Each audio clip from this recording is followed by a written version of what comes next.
Good afternoon, everybody. My name is E.R. Anderson. I'm the Executive Director of Charis Circle.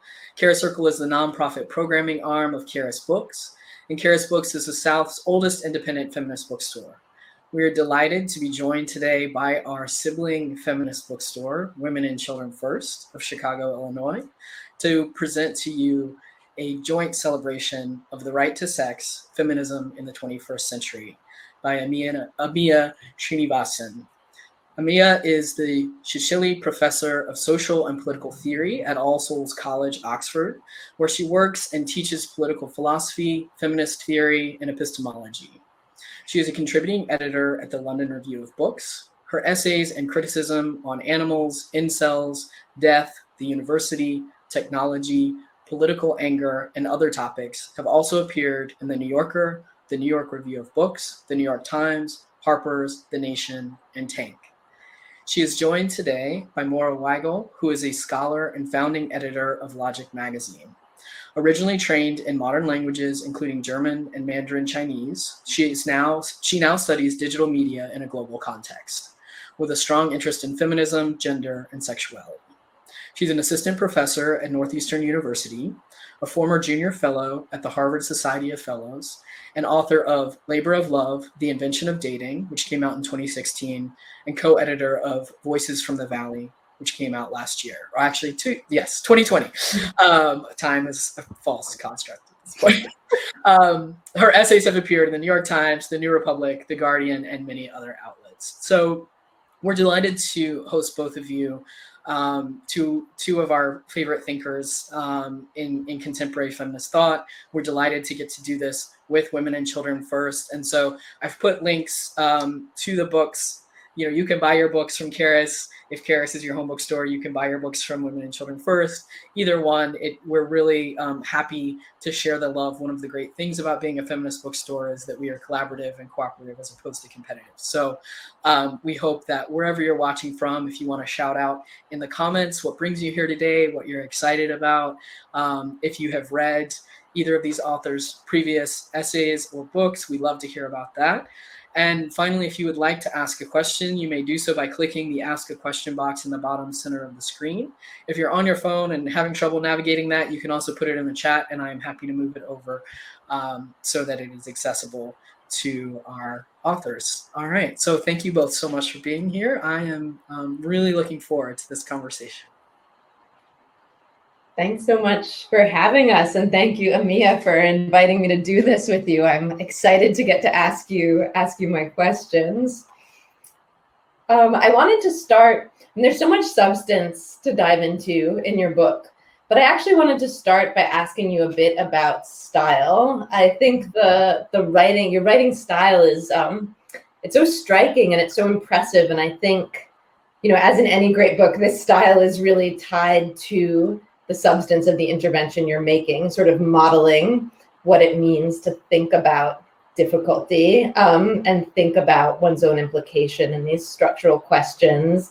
And I think, you know, I'm so impressed, I have to say, by the way in which your writerly voice sort of inhabits ambiguity and difficulty without fetishizing it or sort of using it as an excuse for muddled thinking, while really remaining sort of grounded in these firm political commitments too. So I wanted, because of how much I admire it, I wanted to ask you about your writing process. You know, when you start gathering notes for these essays, I'm like, where do you write in a notebook? Do you write in a computer?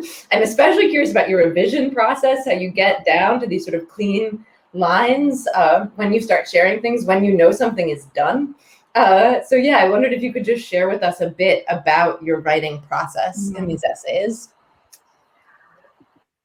Well, first of all, thanks so much for those really kind words about the book. That means a lot coming from you. So how do I write? I mean, in a way, my writing process feels like something that extends far earlier than the book itself. Because I've been writing essays now for a kind of broader audience, as do you, for many years, mostly for the London Review of Books, which in many ways taught me how to write. So I always loved writing, and I think as was an academic, or at least a philosopher, who cared a little bit more about writing and writing style than maybe most philosophers. But it was really writing for the LRB that transformed the way I thought about the sentence and about the amount of work that should go into a sentence. I once wrote a review and sort of sent it off immediately to an editor there, and they just sent it back. I mean, I think without even reading it, and just said, well, that you're not turning in a paper to get an A, right? Like, you've got to like put it in a drawer and come back to it in a few weeks. So that there's being a kind of, above average writer because you kind of care more about language and read a lot when you're young. And then there's that further distance that requires a huge amount of effort, right? Pushing it into a place of greater clarity and concision and precision. And I think for me, part of my emphasis on precision and clarity comes from a training in analytic philosophy, but the other part comes from the essay style of a place like the LRB. But of course, that characterizes other, the essay form as published by other outlets as well. So how do I actually write? Well, it's kind of boring. I do everything on my computer, but I do rework and rework. I mean, things often come to me, so whole passages will come to me, but then there's a lot of printing out and striking out and editing by hand, going back into it, putting in the edits, printing out, and doing that again and again. So when I started keeping all of that material, and it just occupies huge files. So I have like a huge binder for each essay, both with all of the research and then with all of the copies. And then I have a few trusted readers who love me, but who are also fiercely critical. And the thing I'm always looking for is that the place that people pause in a bad way. They're brought up short in the wrong way. It just doesn't make sense. They were with me and then I lost them. And so I feel like one of the questions for style is, how do you strike the right balance when you're trying to make a complex argument between bringing people along and making that argument clear, but without losing beauty of language, right? For me, that is the primary question of style. How do you make something complicated still feel fluid and fluent, but without using fluency as a cover for a lack of argumentative precision? So when I succeed, it's because I got that balance right. And when I fail, it's because I think that balance is off. And I really am curious. I mean, I'm fascinated. There's this essay called The Politics of Desire in the book where you sort of engage with various responses that you receive at different points. But actually, let me postpone what I was going to just ask about that. I really am curious how when does something feel done? I mean, you talk in the piece on not sleeping with your students, I think, about having worked on it for quite a long time. When do you feel that an essay is done, that you've arrived at the version of the argument, especially when you're engaging with such contemporary events, with things that are sort of unfolding constantly? Do you have thoughts on how you know? I mean, the disappointing thing is that I don't, well, okay, so it's different. It's different when I've written pieces that then get published in magazines because they're published pretty quickly afterwards. And I'm sure you've had this experience too, the difference between writing pieces and writing books. You can write the piece and it can feel done in the moment and then it's published. Whereas when you write a chapter in a book, it has time to feel undone. It's made undone by the world often, right? So there are just further things that are happening, or you're reading other things that make you desperately write to your editors and say, can I change this? And they say like, no, it's gone to press. Sorry. You can do it if there's a further edition. So it was this curious feeling that I'd never experienced before of essays that I thought were done, not being totally done, but being out in the world. Yeah, so that poses a challenge. But I think what it's made me feel is, well, okay, the book is just of necessity a kind of more open-ended intervention, and one that hopefully people will allow you to come back to and revise and remedy. Yeah, no, I love it. I think it gives it this liveness, and that putting that chapter of the responses right in the middle of the book is such an interesting choice in terms of modeling how to deal with that liveness. I wanted to ask, throughout the book, you engage with a number of different feminist writers, and I was curious. I was thinking of Ellen Willis while reading, and Audre Lorde and Bell Hooks. I was thinking of Anne Snitto's Gender Diary too, but I was curious if there were particular writers you sort of revisited while working on these essays and thought with in terms of style or content. So I reread all of the authors you named while I was writing. I mean, in part because I was teaching at the same time, and I teach all of those authors. In terms of style in particular, I mean, I think my two favorite feminist theorist stylists are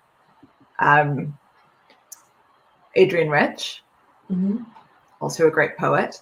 Although I'll come back to this. I'll say something about both of these people, and Catherine McKinnon, who, you know, can be very dense and difficult, but sometimes just says something that feels so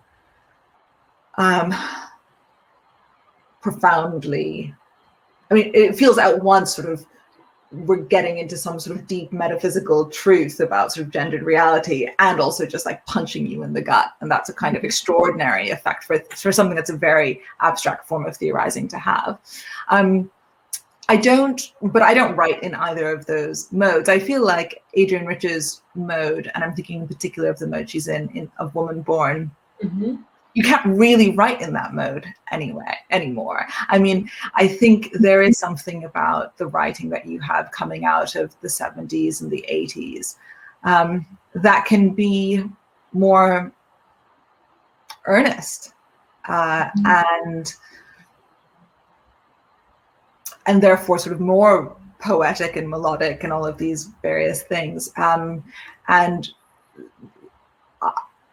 I don't think it would be quite, but in the same way that I don't think that the right way to write about, say, Black Lives Matter is to try and just sound like Baldwin, right? Because Baldwin wouldn't be writing like you wouldn't be writing The Fire Next Time now, and I don't think Adrienne Rich would be writing Of Woman Born now, right? So I think there's a question about how does style adjust to a certain kind of cynicism and wariness that you inevitably have, given the failures, for all of the achievements, the failures of the civil rights movement or the women's liberation movement. And I have different, and there's something similar with McKinnon. I mean, I do think that her quite totalizing and unapologetic style goes with a very particular politics, with which I'm not totally on board. So those are both very influential stylists for me, but I don't take myself to be directly modeling myself on them. Yeah, well, hopefully we'll come back to McKinnon. Just one more question, sort of about style and sort of about substance. And I apologize that this is my preoccupation, not mine, and not yours, rather, in advance. But I was thinking about the digital too. And I mean, of course, your book is dealing with social media. You talk about different hashtags around the Elliot Rodgers case. In this chapter, I mentioned the politics of desire. You're engaging with critics in social media. There was this, at risk of being creepy, an amazing footnote in the book about the whole Ian Baruma, NYRB, Jian Ghomeshi affair, where you talk about how your tweet was taken out of context in the New York Times. And I was wondering if you could speak a bit more, either in that way, in the way that the advent of social media has changed the bounds of discourse, or in a way that may be more my preoccupation than yours, but the way that I think you're making this really important and interesting move of saying, and you do so at the beginning of the book, that sex is historical in both senses of sex, you know, sexed bodies and sex as an interaction among humans are historical and political, and that's inescapable. And I think about that in terms of the traditions you draw on, but also a sort of feminist science studies like Donna Haraway's Cyborg, Lisa Nakamura tradition too. And so I was just curious if you could speak a bit more about how you think about technology, either in how technology and digital technologies bear on the questions you're raising, either in this more discursive public sphere way that has come up around Me Too, or with regard to the meaning of sex itself as a historical phenomenon. Yeah, I mean, I feel like I don't begin to know what to say about these questions. And you are among the people who are making like a great effort to do something which just seems so deeply urgent, which is to understand what the internet is, because I don't think we know. So, I mean, obviously in some kind of rudimentary way we know, but sort of what it does to us and what it means for us. And I mean, I feel like these are things that will be easier to see in hindsight, but it's absolutely necessary that we have a really robust and careful ethnography of the internet now, not only because it's so politically urgent, because so much life happens through and with and beside and because of technology, but also just as a matter of kind of understanding like the historic present, right? Understanding like what it is to be a sexed creature now, right? I mean, I think you can't understand, for example, embodiment without understanding like the presentation of the body online as being this essential phenomenon, right? I mean, there are so many people who are who probably relate to themselves more mediated by the screen than ever before, right? So we talk about mediation of like relations with the other, right? Screen mediation. But there's also like the mediation of the relationship with the self and the sex body and the embodied body. And it's like, which is the real body, right? A very Harawaian question, which she always wanted to ask, but becomes really pertinent now. And then there are these questions about like discourse and speech. And one thing, and another thing I think we don't really understand yet is, you know, how we should think about something like social media as a punitive tool, right? So there's a certain kind of will to deny that there's any power to be found online.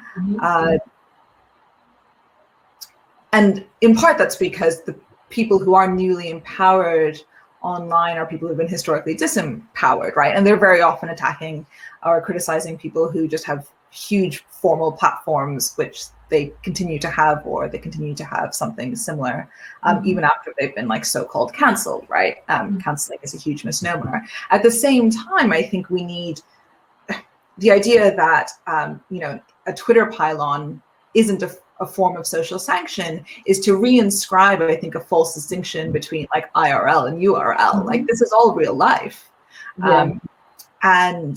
And to think that this is a kind of fictitious video game or something that we're engaged with is, I think, just to not understand the powerful transformation of the world through the internet and social media.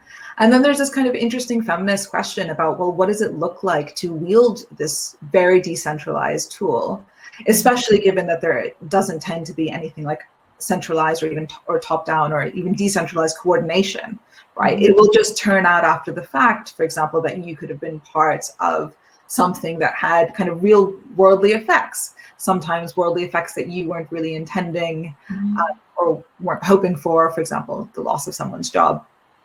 And how do we want to wield that power, and what does it look like to wield that power responsibly? And what is that power? These are all questions, and to which you have many more answers than I do. No, I think it's a fascinating, I think, a really important contribution in your book to highlight this point, that highlight the difficulty of this question of how do we talk about social media as an avenue for certain kinds of justice to people who've historically been excluded from other avenues, while not denying that they can be wielded in ways in which power is implicated. I love that moment in that footnote for that reason, where you talk about the New York Times screenshotting your tweet or something about the NYRB, and then realizing sort of after the fact, as you're saying, that you've been part of something, if I'm recalling correctly, that you had sort of mixed feelings about. So that was my excuse for asking you about my own preoccupation. No, it was interesting because, Ian Baruma, as the then editor of the NYRB, very recently appointed, decided to publish that horrific Jean Ghomeshi apologia, and I was critical of it on Twitter because, as someone who cares about the NYRB as an institution, and who's written for it, I felt like I wanted to explain precisely where I thought he had gone wrong qua editor. But then next thing you know, he is, well, on his own view, drummed out, cancelled by a social media mob, and the New York Times is reporting this with my tweets there. And what I wanted to do was have a serious conversation about editorial responsibility. What I didn't want to do was be part. I didn't want to be. I certainly hadn't thought, oh well, he should be fired for this. But I also, it raises certain kind of skeptical worry in me. It's like there are two different possibilities, right? He's asked to step down because he's failed as an editor, or he's asked to step down because he invoked the ire of people on social media. And the first thing is a good reason to be asked to step down. The second one is disaster. We cannot live in a culture in which people are asked to step down from publications of all things just because they get people angry. Like that should be that's actually part of the job. It's not just a liability of the job. And so I think, there are these kind of subtle issues here, and that people aren't really sort of normatively in control of them. And I felt very implicated. Yeah, no, it's a really fascinating moment in the book. I wanted to ask also, and I think you mentioned sort of your own cosmopolitan upbringing informs this somewhat, having gotten to live in all these places. One thing I really admire about the book too, yet another thing, is how you pull on non-English language sort of feminist movements and traditions. And I think you say early on, that there are these really important instances of feminist organizing happening in Poland and Argentina and India, and you draw on some of those. It's striking to me too, to the extent that this book, that your book is engaging, comes out partly of this moment of Elliot Rodgers and this kind of incel men's rights misogyny. It strikes me that there's also a new kind of, speaking in very broad strokes, but a new kind of global patriarchal authoritarianism happening in many places. And I think of feminists like Leda Hong Fincher working on the Feminist Five in China, who's done really important work on this, and I'm sure many others, but her book came to my mind. Could you speak a bit to how you ideally hope that these sort of global movements and questions and debates that you're pulling on might inform conversations that are happening in the English-speaking world that you're entering here? I know that's a very big question, but I wondered if you could speak to that a bit. It's a big question, but it's a great question. I'm not going to give a totally satisfactory answer, but it is very interesting, to my mind, that Anglo-American feminism has become more parochial than it was in the early days of the women's liberation movement, and that might surprise some people, not the people who lived through the women's liberation movement, but people of younger generations, because we think of the early WLM as being very white and middle class and being parochial in that sense. That of course is a very oversimplified story. It depends on how you understand the WLM, because there were Black feminists and Black women activists from the very beginning. So you have this turn towards intersectionality, so race and domestic race issues become much more centralized in both American and British feminism, having been marginalized at least within the most mainstream powerful, which is to say white and middle class feminist groups. But you do have the critical waning of internationalism. So what's so striking about early WLM activists in the US and the UK is that they were fascinated by what was going on in Latin America, Southeast Asia, Eastern Europe, Western Europe. And part of that had to do with the infrastructure of the international workers movement, right? And so you would often have women's delegations coming to visit in the US and the UK, women's delegations being sent, and that became a kind of site of feminist organizing.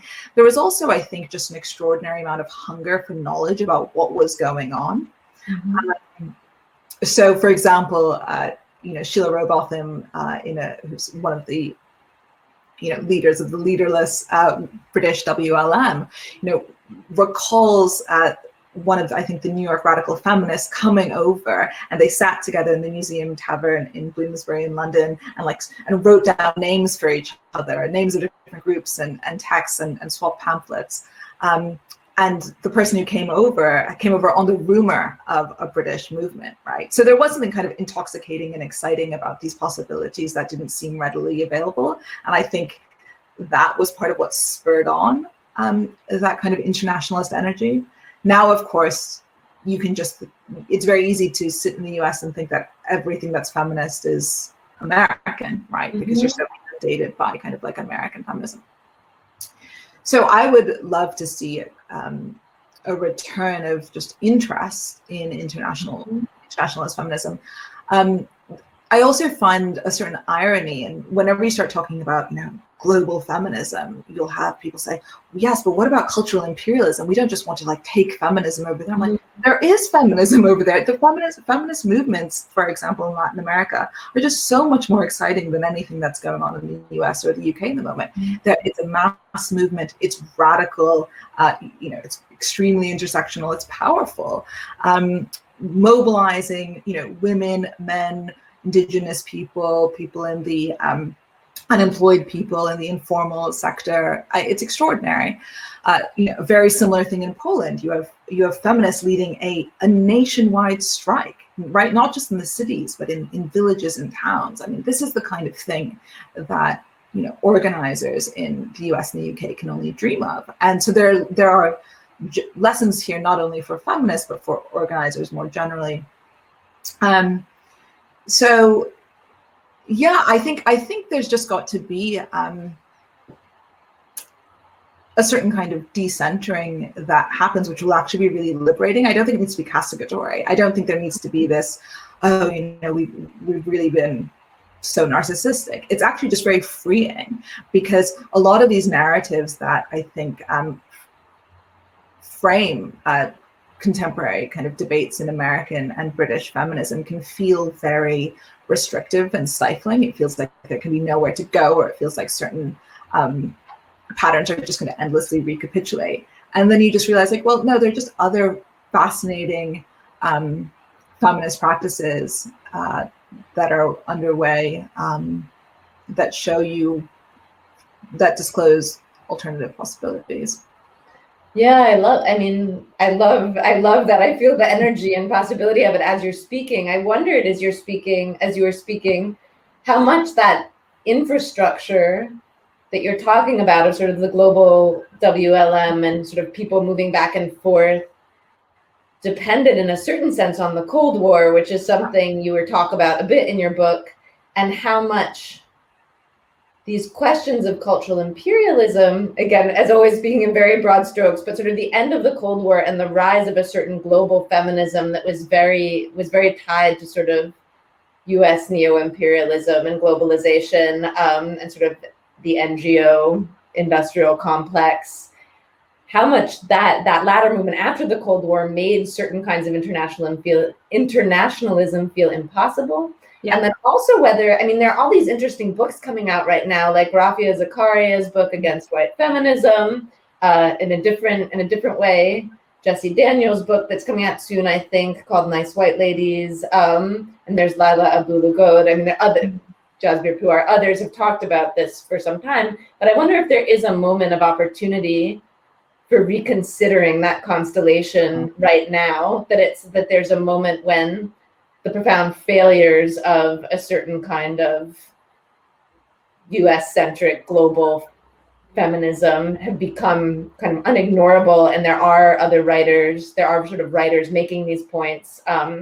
and whether there's a kind of opportunity to forge certain kinds of new internationalism at the moment that hasn't felt possible since the Cold War. I wonder if there's anything to that. I don't know what you think. No, I completely agree. I think that diagnosis is exactly right. So I think you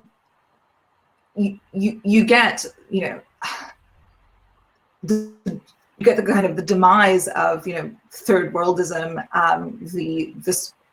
the full dominance and, creation of American hegemony, and then feminists, especially like in the 90s onwards, are very much part of that American hegemonic apparatus of control, liberal forms of control and development facilitated by NGOs. And so it's easy to forget like the form of internationalist feminism, which very much included American and British feminists before that, before that high meridian of American global power. I think it's hard to imagine anything good coming out of what we've just seen in Afghanistan, but one might hope that that could be a profound reckoning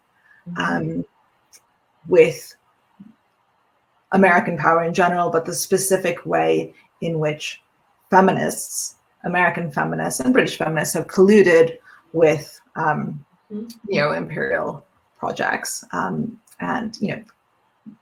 the coercive use of state power on a global stage.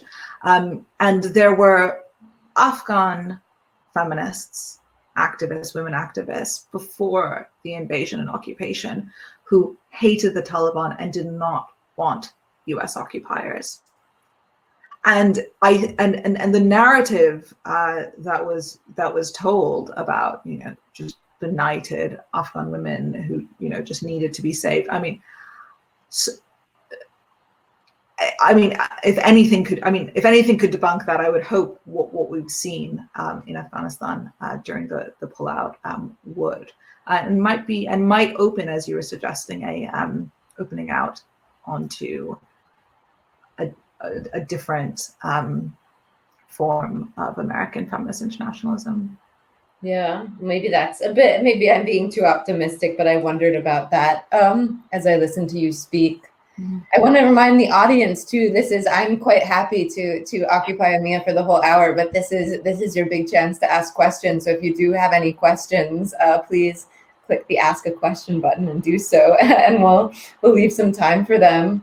I thought, let's talk about McKinnon. So Michelle Goldberg was just talking about you in this new New York Times column, I think yesterday, talking about a turn away from sex positivity among young women and the sort of revival, repetition with a difference of the feminist sex wars that's happened perhaps in the past few years.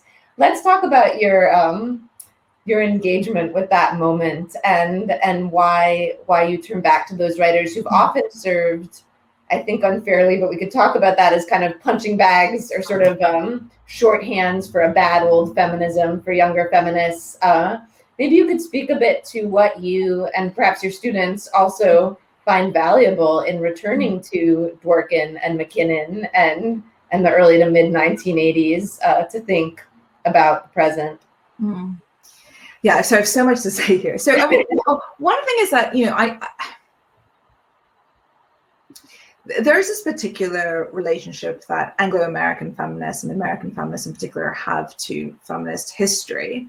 We talk about the history of the late 60s, 70s, and 80s as a war that unfolds, and then is decisively won by sex positivity. Although there are some hangers-on, some people who haven't accepted that they were on the losing side of history, and we have now not only transcended McKinnon and Dworkin and other kind of sex-negative feminists, but we've also had to place them kind of beyond the pale of feminist engagement. Now, I obviously don't have that view as someone who engages both McKinnon and Dworkin and find them intellectually extremely valuable. I also teach them, and it's in part because my students find them so resonant and so intellectually powerful that I think we must think with them. I have a certain kind of worry about how, or let me begin by just noticing a kind of contrast between how like men on the left think about the great like disagreements that have happened within the left, and how feminists, like left feminists, think about the disagreements. So men on the left think about these disagreements as things that you can continue to work through, right? You don't have a simple kind of transcendence. It's not like as simply Hegelian as that. There are like lessons still to be learned. There's possibilities of recovery and revision. Whereas for whatever reason, for feminists, or a lot of kind of left feminists, the mistakes, the very real mistakes that McKinnon and Dworkin made with regard to state power, place them as people who are just like not useful for thinking with. And that just seems to me wrong. And I'm also kind of curious about why there is this different kind of approach. Now, I think part of the reason it has to do, well, at least for feminists of a certain generation, they feel like they very much lived through the consequences of a sex negative and specifically carceral approach, which has, devastated the lives, for example, of sex workers, has engaged in really alarming complicity with the new right, and ultimately perhaps feeds into anti-trans politics today. That's complicated, of course, because someone like McKinnon has always been pro-trans.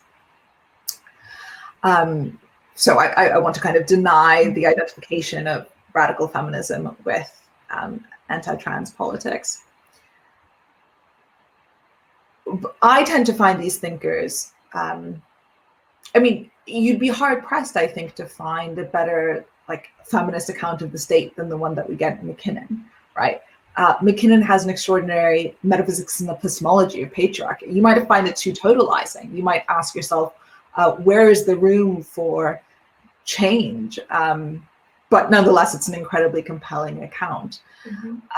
So I like to think that these are figures who can be like taken on fearlessly, and it's also an important kind of work to show that different elements of you can be decoupled, right? So you could have something like a radical critique of sex under patriarchy while being incredibly skeptical of the use of state power for the ends of gender justice. My students have that specific kind of response when reading anti-porn feminism. So they are very skeptical of the idea of legislating against porn, not only because it's impractical in the age of the internet, but also because they know, because I tell them, that those forms of legislation invariably harm the women who work in sex work, who are already some of the most marginalized people there are. But nonetheless, they themselves find McKinnon's descriptive account of what porn does as an ideological mechanism very compelling in their own case. So it's very often the young men who say, yeah, no, this is right. Like, porn is what taught me how to have sex. And it's what now makes me feel like I have to have sex in a very specific way. It's like a normative mechanism. And it makes them feel sort of unfree. And so they are skeptical of a sex positivity that wants to embrace a simple-minded understanding of what sexual freedom looks like, right? Now, I should say that I don't think that view really is the kind of view that you get from someone like Ellen Willis, right? So I think early sex positive theorists, one thing we forget about them is that This is something that Lorna Bracewell brings out in her wonderful new book, Why We Lost the Sex Wars, is that, you know, these early sex positivists were interested in like the thriving of sexual countercultures.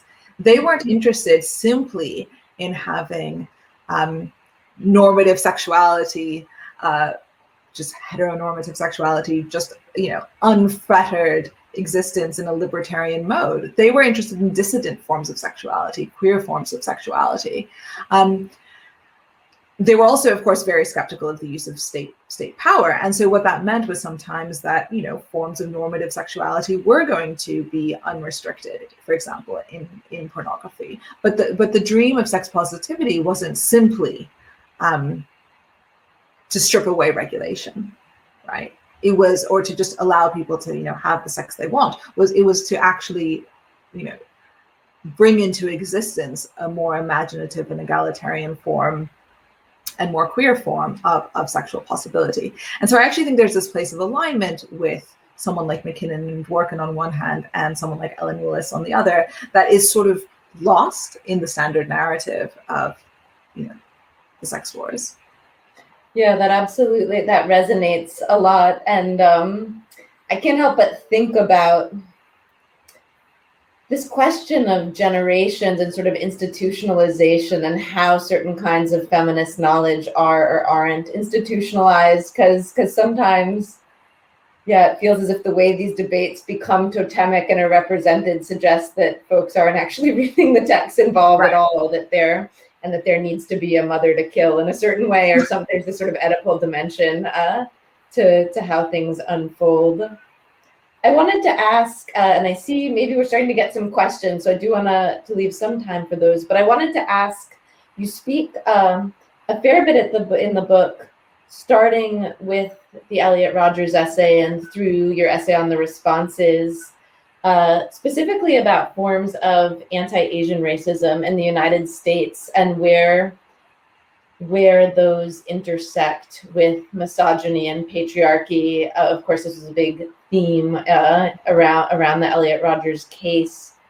I wondered if you had anything to add or wanted to elaborate on what you say in the book based on what's happened, you know, since you finished the book. We were talking about the strange temporalities of book publication versus article publication, and there's been sort of a spate of anti-Asian violence in the United States during the pandemic, some more attention to that problem, certain forms of coalition between Black Lives Matter activists and activists against those crimes. So I was just curious if there's anything you would want to add and elaborate to your account of the intersectional problems and dynamics in the book in light of these these crimes and horrible events, and then also conversations around them that have happened since you finished writing the book itself. Yeah, I mean, the spate of anti-Asian violence in the US, and we've also seen it in the UK, is just a reminder in part of how precarious the existence of or precarious the identity of a group as a model minority is, right? So how easy it is to fail, to be that model, right? So you can be extremely, you know, hardworking and, you know, focus on education and, you know, supposedly living out this American dream, but then it turns out you're like a vector of disease, and so are suddenly fair game. Oh, that's my dog. My kid will cry any minute. All of our small creatures in the conversation. So let's close that door. Yes. So, and I say this as someone who's, you know, South Asian. I mean, the possibility, I mean, so it's been heartening to see the possibilities for coalition between Asians and other people of color, and specifically Black people, but also Latino people, because in many ways, the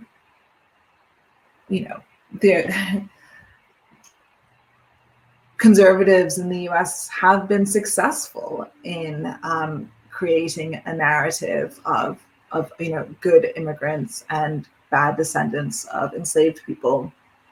And I think sometimes that the model minority myth is internalized within Asian communities. And certainly as someone of Indian origin, I've encountered my fair amount of anti-Black racism from fellow Indians. And I think one important lesson, an unfortunate lesson, is that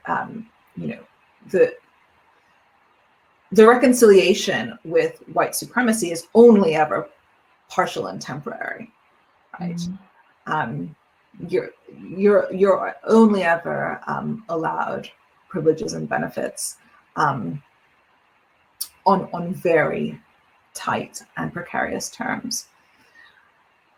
So I do hope more robust notions of coalition will emerge. I'm interested in the UK in particular, whether we'll see a reemergence of the notion of political Blackness, which is very important in the 80s. And so you had people of South Asian descent identifying as politically Black. Part of the problem with that notion, of course, was that it covered up kind of anti-Black racism within the Asian community, and so it didn't really recognize the way in which it sort of treated all these people of color as a kind of monolith. But it's also an extremely powerful political notion, and it would be, on my view, very heartening to see people gathering under a sign, or maybe not that sign, but a similarly kind of collective and explicitly political identity. That's what's so interesting about political Blackness. People are declaring themselves to be Black, right? And it's not supposed to be a declaration of felt identity or of lineage or origin, right? It's about sort of throwing your lot in. And it'll be interesting to see what happens in the US along those lines as well. Yeah, I want to leave time for questions, but I want to selfishly sneak in one last question of my own.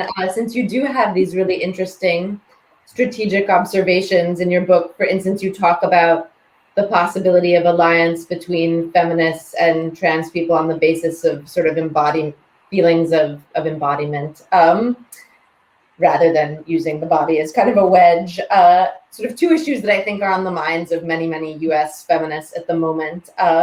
Certainly on my mind, that don't come up too much in the book, but I'd just be curious about your thoughts on. One is, of course, these very restrictive abortion laws that are being passed and sort of vigilante mechanisms used to enforce them, in the Texas case at least. And one would have to do with the real total crisis of care, of child care and other kinds of care.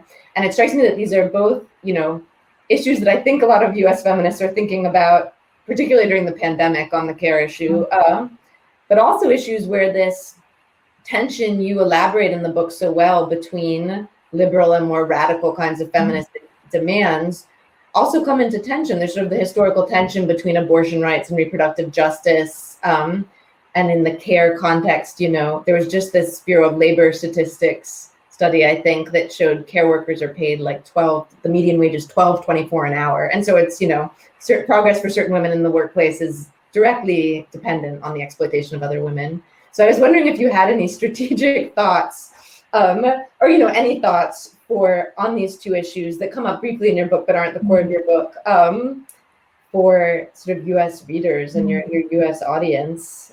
And if that's too putting on the spot, we can go right to audience questions. No, I think these are really important questions. I mean, I have more sort of questions than I have answers there. So the abortion thing, I mean, I wonder about this a lot, and actually was recently emailing back and forth with a friend about just the pure strategic, pragmatic question of,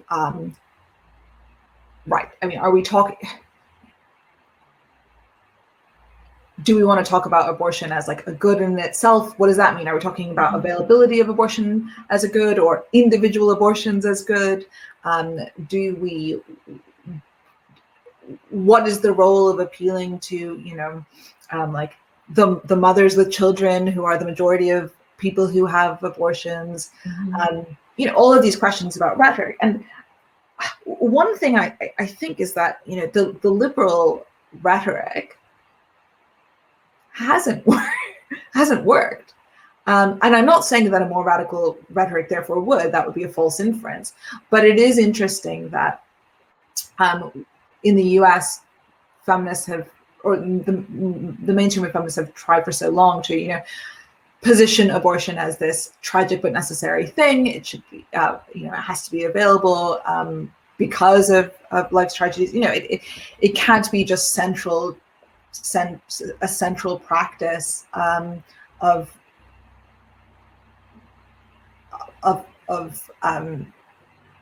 like women's lives insofar as they have an emancipated relationship to their own bodies. So we all instinctively think that a more radical rhetoric wouldn't work, but I think one thing we forget is the way in which rhetoric around abortion, or really anything, kind of recreates the thing that it seems to merely kind of strategically respond to. So I think we often think that there's like this fixed political field. I'm sorry to be so abstract. There's just fixed facts about how people are going to respond to different rhetorical interventions, and you have to just kind of find the right one as like and pull that lever. But that's to forget this thing that feminists have long talked about, which is like, well, no, sometimes what happens is you have forms of political rhetoric that can create new forms of political subjectivity, right? So how do you give people new ways of thinking about abortion and about their relationship to reproduction and their bodies?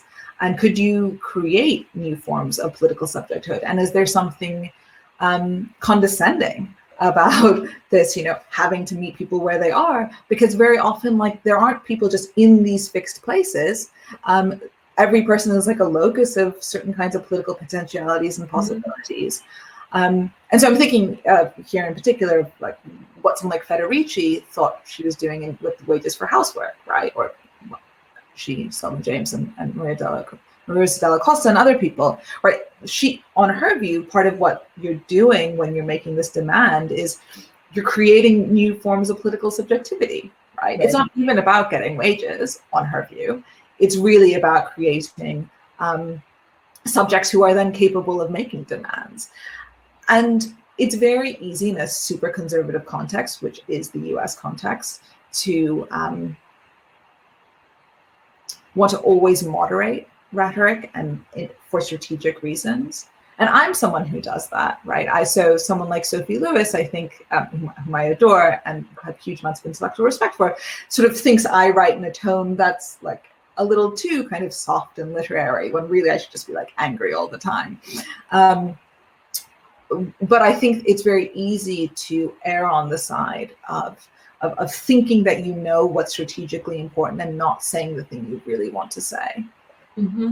Yeah, and the power of that wages for housework sort of creation of a perspective is to make that kind of shift, epistemological identity shift possible. I really have abused my right as the interviewer to take all your time. So I want to get to this question in the chat. Anne in the chat asked, I find your complication of the topic of consent really compelling, including the return to some of these classics from the 70s and 80s. I wonder if you might say more about how you think about other feminist writers today engaging with questions of consent. What recent books, essays, etc. on consent do you find compelling? Which do you think exemplify the problems of consent as a litmus test and its critique? That's a great question. So I really like Joseph Fischel's book, Screw Consent,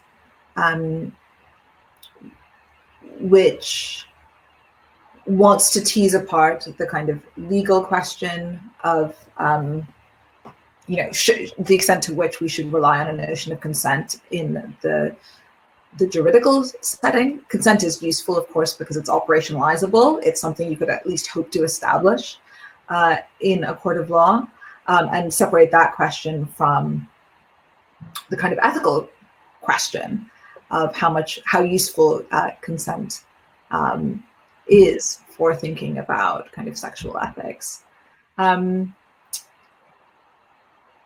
Catherine Angel's Tomorrow Sex Will Be Good Again also is interested in the limits of consent, because she's interested in those cases where consent is kind of clearly present, but there's like other stuff going on. And of course, there's often the temptation to kind of reach to the notion of consent to explain our intuitions about problematicity. Monica Lewinsky, in fact, recently wrote a fascinating piece in which she said, look, I've always insisted that no matter how problematic what happened to me it was consensual. But Me Too has made me start to think that perhaps the difference in power between the world's most powerful man and a young 20-something intern precluded the possibility of consent. And I think that's very interesting that she feels pushed towards that. And maybe ultimately that will be the place she arrives, and maybe it will help her make the best sense of her experience. But having read everything she's said and written about, what happened to her all those years ago, it does seem to me that this was consensual and it was really problematic. And the reason she feels a kind of compulsion to reach for the consent norm is because it can feel like the only available concept for condemning a certain form of sexual interaction. Non-consensuality can feel like the only way. Otherwise, everything is just a bit like creepy or gross or or bad sex or regretted sex, right? And there's actually a whole huge swathe of things in between those categories, right? Between just like, oh, sex that you regret, sex that was non-consensual. There's a lot of stuff that I can sometimes think of as abusive sex or sex that's coerced, not necessarily by the other individual, but by a broader structure that makes predominantly women feel like they have to go through with certain forms of sex. So those are two books that I found useful. Yeah. Well, I think we're about at time. I don't know if ER will pop up and tell us to get off, because otherwise I want to keep you here for ages. But I'm so glad we ended there in a certain sense, because I think the real richness of your book, and I'm so impressed, as I began by saying, even at the style level, sort of how you manage it and pull it off, is to hold together the reality that a concept like consent that can be operationalized juridically or in certain ways isn't sufficient, or has to be held together against concepts of structural oppression. And also, we didn't even talk about psychoanalysis at all, but the unconscious, what kind of model of the subject does it presuppose? Do we have to presuppose to think consent fully solves the problem either way? So I think this book offers such a rich opportunity to think through these questions and a real model of how to do so in a way that's, humane and rigorous and stylistic, and also a real pleasure to read. So thank you for inviting me to be in conversation, to get to ask you questions about it. And thank you to everyone for joining in. Thank you so much. I've loved having this conversation. And thanks for everyone for coming. Thank you both so much. This was really lovely and thought-provoking and exciting. And I am very grateful to our friends at Women and Children First for co-hosting this with us. It is really exciting for us to get to be in collaboration with them as much as possible. So you can buy The Right to Sex, Feminism in the 21st Century from Charis by clicking on the teal link at the bottom of the screen. You can also click any of the links in the chat. You can buy your books from Women and Children First by clicking this link in the chat. I also tried to capture some of the references that were talked about during the conversation. So if any of those books or authors were new to you, we hope that you'll go back and check those folks out. You know, one of the things that we feel is really important at Charis is for feminists to have a lineage, right? And even if you're not sure you agree with everyone, the goal isn't agreement, right? It's engagement. So I think getting back into these texts is exciting, and seeing what they offer for us in this decade and going forward. I think that's a real model for how we like to think about things at Charis. So thank you, Amia. I really appreciate your work. Moira, thank you so much for being with us today. I hope that you both stay safe and well. And the final thing I'll say is that I'll be adding captions to this and putting it on our YouTube channel, which is just YouTube.com/Charis Circle. So that's a great link to share because it is more accessible. So be on the lookout for that. We'll tweet it out in the coming days. But take care. Thank you so much. Thank you. Thank you all.